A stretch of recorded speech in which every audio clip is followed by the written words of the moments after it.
Okay, hi, my name is Sam Nelson. I'm in Comm and CAS studying poli-sci and public relations, and my advisor was Michael Dowding for this project, which is Paper Jam, the books and music pairing blog.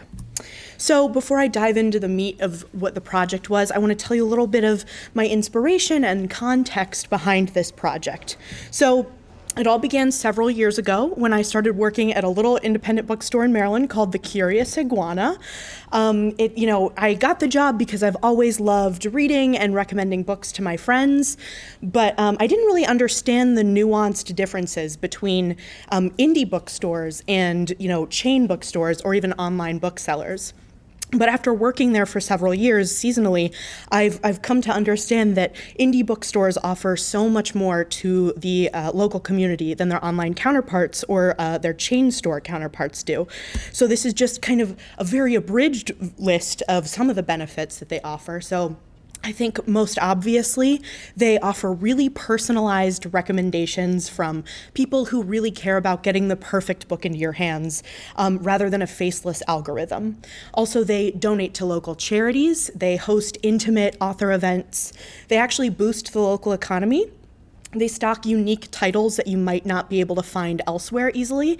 And most pertinent for this project, they compile something called the Indie Next List, which is a monthly book recommendation list put together by IndieBound, which is a consortium of independent bookstores all across the nation. And so IndieBound solicits these recommendations from indie booksellers and then they compile it into a list. And it's a really great resource because it features a lot of authors and books that are diverse or upcoming and might not ever make it onto the New York Times bestsellers list. So I wanted to come up with a way to kind of get people to be aware of the Indie Next list and to encourage them to shop at indie bookstores, which is how I came up with Paper Jam, which is a blog where I review books from the Indie Next list, and I pair them with specially curated music playlists that reflect themes and motifs from each book. So I would write each post, and it's about the same length and style as a classic newspaper arts review. And then throughout the text of each post, there are highlighted phrases that when you click on them, opens up a pop-up window that explains in a blurb that I've written, essentially how a particular book or how a song relates to that part of the book. So just to give you a better idea for the framework of how I started the process of each book, first I selected the books by choosing ones that I thought sounded interesting to me from various Indie Next lists, and I would then cross-reference that with the New York Times bestsellers list to make sure that I was, only creating content surrounding books that hadn't really been getting a lot of airplay. So I would begin each time by reading and really heavily annotating all of the books. I went through so many Post-it notes, but I would mark sections that really hit me emotionally, or that I felt it was an important character development or like an important plot device that was being used, and I felt that it was important enough to assign a song to. So while I was reading and annotating, I would begin to build the playlist. So sometimes this was a really easy process. Sometimes it would just hit me what song would be perfect for this part of the book. So an example of that, when it just fell into my lap, a book called Witchmark that I read, which is it's a fantasy thriller, and it takes place in a society where witches exist, and but they're persecuted heavily and they're illegal. So immediately I was like, oh, Burn the Witch by Radiohead, easy, done. And the song not only is lyrically perfect, but it has really dark kind of undertones, and Radiohead used a certain special method of plucking violin strings that gives it this really ominous feeling.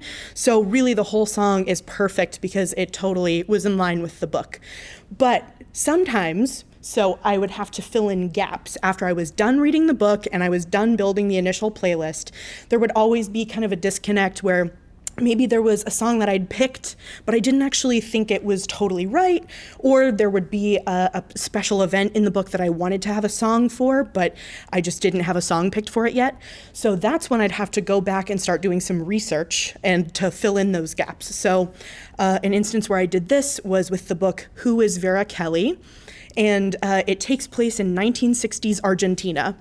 So I wanted to, the setting was really an important part of the overall plot of the book. So I wanted to find a song that was relevant to that time period and place.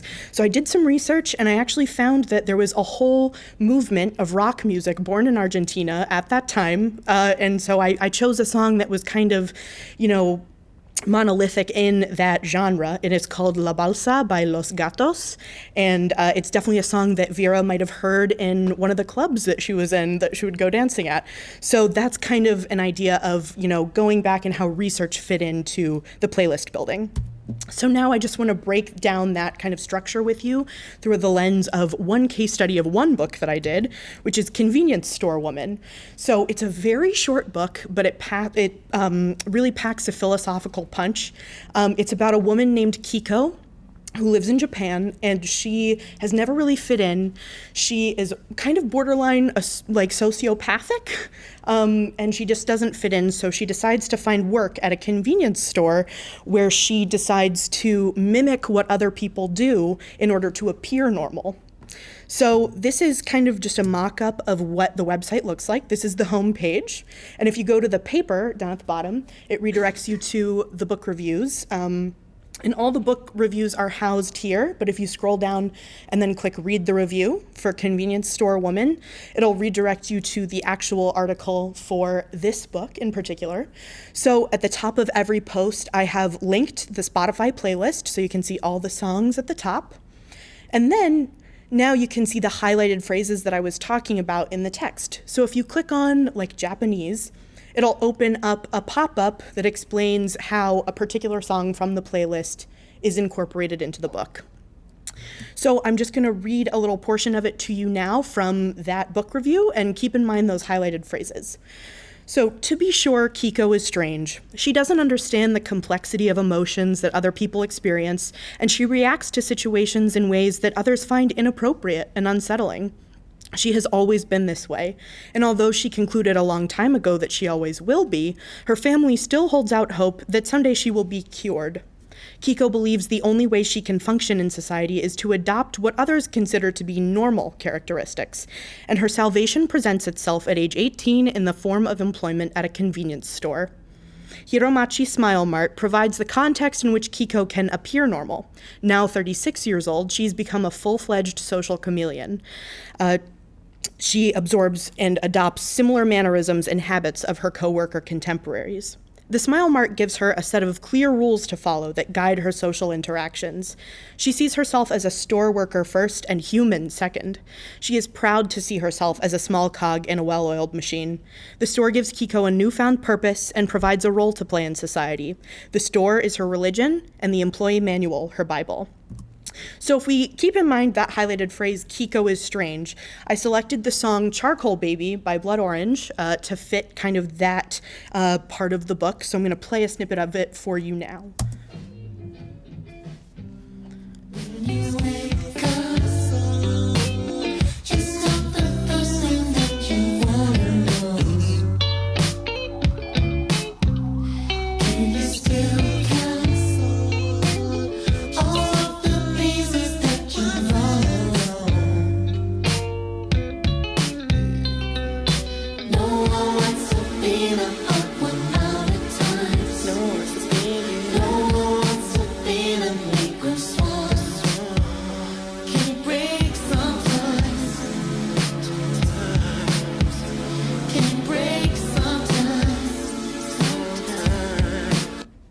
So, as you could probably tell, Blood Orange kind of spans a lot of different genres. He includes, some R&B, some synth pop, a lot of other elements. But I chose this song in particular for, being evocative of the fact that Kiko is strange because of the lyrics. No one wants to be the odd one out at times. No one wants to be the Negro swan.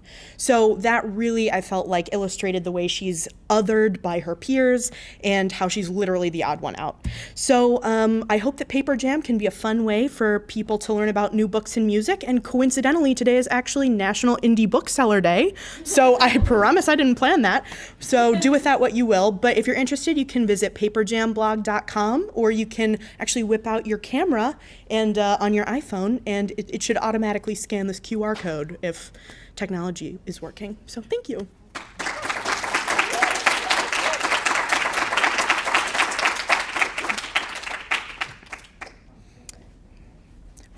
I know you cater to the motifs and themes per each book and feature your playlist, but do you also take into account how each song interfaces with each other in the order of your playlist? Yes. Okay. So initially, I was really trying to kind of curate playlists that would be generally within the same genre, but that's very, very hard to do. But I kind of tried to do that as best as I could. So I think it works better in some of the playlists than on other ones. So actually the one for Convenience Store Woman, it's kind of like indie pop, or kind of this lo-fi sound that you might like bedroom pop, but it also has some I tried to incorporate like Japanese music into it. So there's the first song is Shintaro Sakamoto, who was, he's in the indie scene of Tokyo rock kind of. So generally I did my best, but there are some differences in each of the playlists, I would say. Mm-hmm. How did you go about finding all the songs? Was it just from your personal knowledge of music? Yeah. So that's, I would say a lot of the songs are kind of from music that I've listened to from a long time, or music that I've been recently introduced to through my friends. But I really tried to consciously discover new music for this blog, because I want it to be a place that people can hear of bands that they've never heard of before. So, I don't know how many people have heard of rock nacional from Argentina in the 1960s, but it's a very cool movement and it's worth listening to. So I tried to do that where I could. I would that was part of the research that I did. I would sometimes I would just search songs that, are, sad or something like that. And then I would go through lists and lists and lists and kind of pick ones that I liked. So it's kind of like a patchwork of some music that I know and some that I discovered for this project.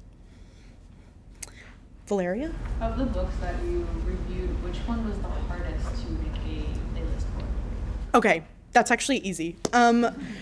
It's called Kill the Farm Boy. It was the first one that I did, and it's a fantasy kind of medieval fantasy story, but it's a parody. So the entire book is a joke. Every single line is a witty quip about, so there's a mountain troll in it, but he's also kind of an internet troll. He says well, actually, blah, blah, blah. And so he's literally taking on troll characteristics. So it's hard to find a serious playlist to match with such a funky and niche book. But yeah, so what I did was I tried to find kind of updated versions of songs that were old British folk tunes. So there's actually a singer, Sam Lee, who he studies ancient British folk music, but he updates it and makes it modernized. So that was really hard, but I tried to incorporate stuff like that into the playlist. Yeah. Do you ever see Paper Jam expanding as a platform for other people to create book playlists and share them? I think that would be really cool. I think I would love to see it grow a little bit with my own work first. But yeah, my dad really thinks actually that I should expand. He's like, oh, you could solicit, outside help and really make it grow. So I was like, okay. So it's definitely, there are a lot of ideas floating around right now. But yeah, that's definitely been on my mind. Okay, well, thank you so much.